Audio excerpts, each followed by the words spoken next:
Hi, this is Brian Kim. I want to share with you episode number 11 in the Surgical Instrument Review Series.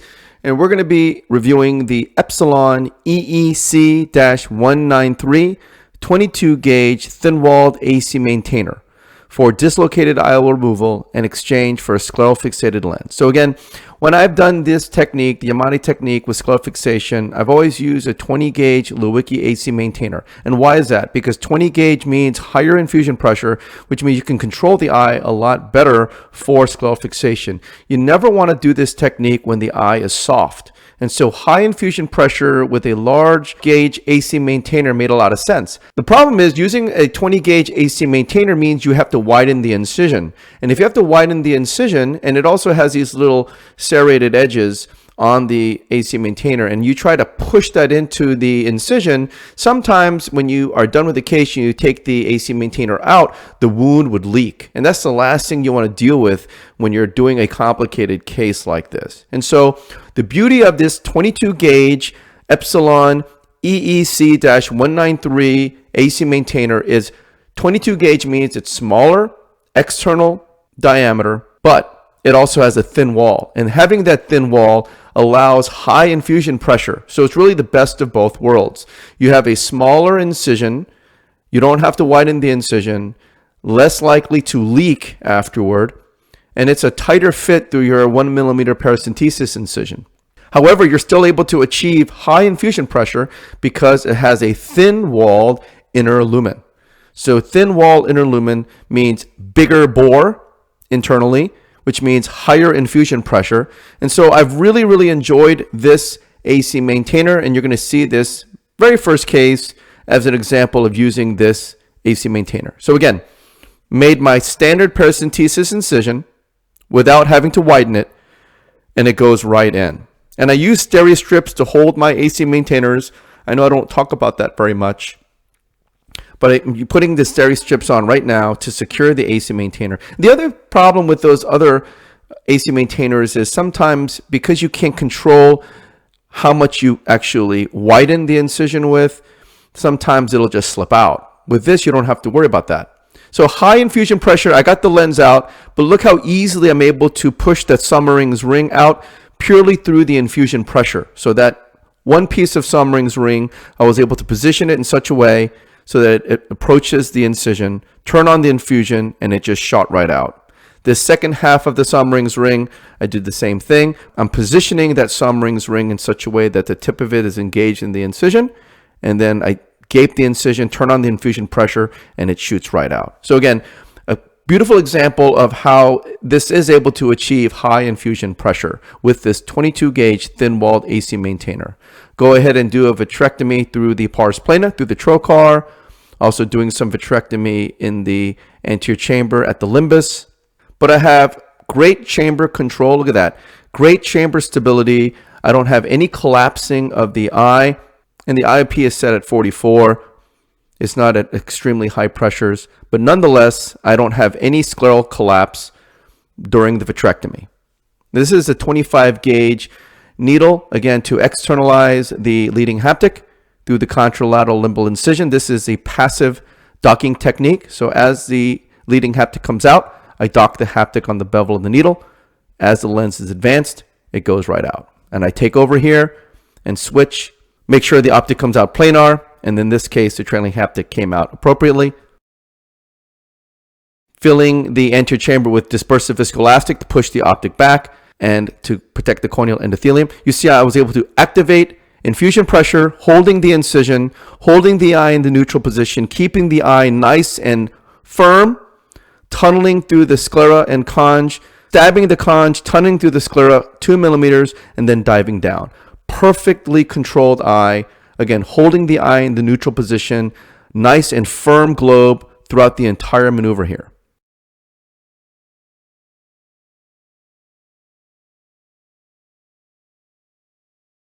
I'm using a smooth 23 gauge forceps, sliding it into the incision. Again, this is a sensor lens.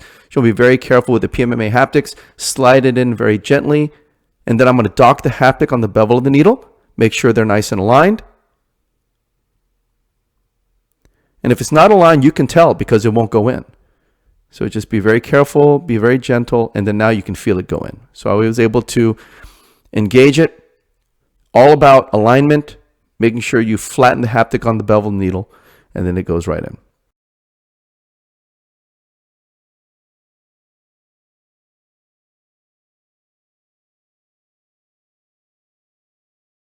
Disengage the syringe from the needle. Internalize the leading haptic.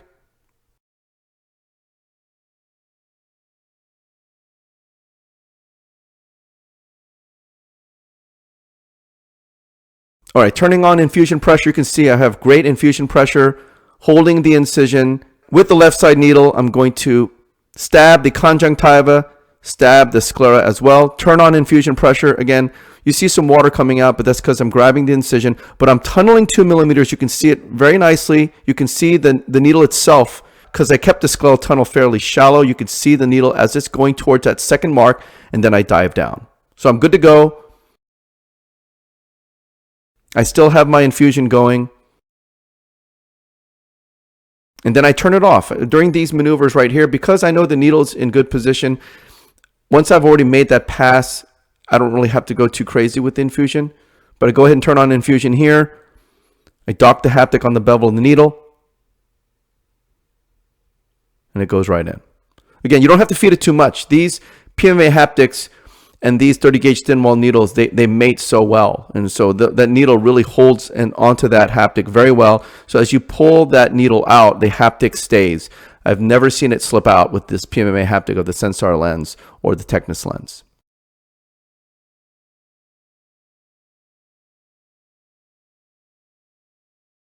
Cauterize the tip. And then do the same thing on the other side. The left side needle you pull towards me because that's the direction it came from. The right side needle you have to pull away from you because that's the direction it came from, right? You don't want to torque or bend the haptic as it's being pulled out. So you'll pull the needle away. Make sure you grab the haptic with the forceps. Make sure not too much of the haptic comes out because then it's just going to stretch the haptic. And then cauterize the tip. You can see, again, beautiful flat haptics along the skull surface, which means I did a nice scleral tunnel, right? And look how symmetric they are. The haptics are nice and symmetric with one another, all right?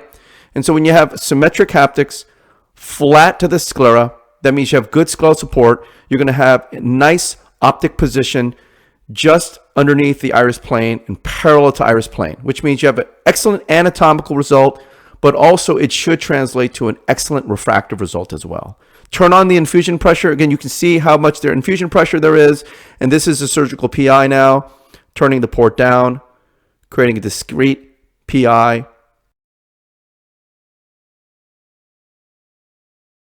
The learning point with this case is don't go so far peripheral with the PI, because after C, I go ahead and close the incision with a tin on suture. As I do the vitrectomy, you're going to start to see bleeding from the ciliary body. So again, don't go too peripheral. If you go too peripheral with the PI, you're going to eat the ciliary body and it's going to cause hemorrhage. Not a big deal, but it's going to take away the wow factor because the patient's going to have poor vision because of a vitreous hemorrhage now. Go ahead and do some more vitrectomy. Take the trocar out. And you see when I do the trocar, if it's sitting sideways, that means it's going to have a nice scleral tunnel and it's going to be a self-sealing incision. So I did not encounter any ballooning of the conjunctiva, which means my trocar incision was good. And again, at the end of the case, when I pull that AC maintainer out, I'm just trying to show you the thin-walled inner lumen of that 22 gauge AC maintainer. And I really love this AC maintainer, and it is really my new favorite AC maintainer. I'm not using the 20 gauge Lewicki anymore. Again, it's too big. You have to widen the incision. The incision may leak. And when you're doing these difficult cases, you don't want to be having to suture another incision if you don't have to. So go ahead and finish the case, hydrating the incisions. So again, this is the Epsilon EEC-193 22 gauge thin-walled AC maintainer. I really like this AC maintainer. I've been using it now for a lot of my cases, and I have not had to suture a single AC maintainer incision since switching to this one. So I hope this was helpful to you, and I thank you for your attention.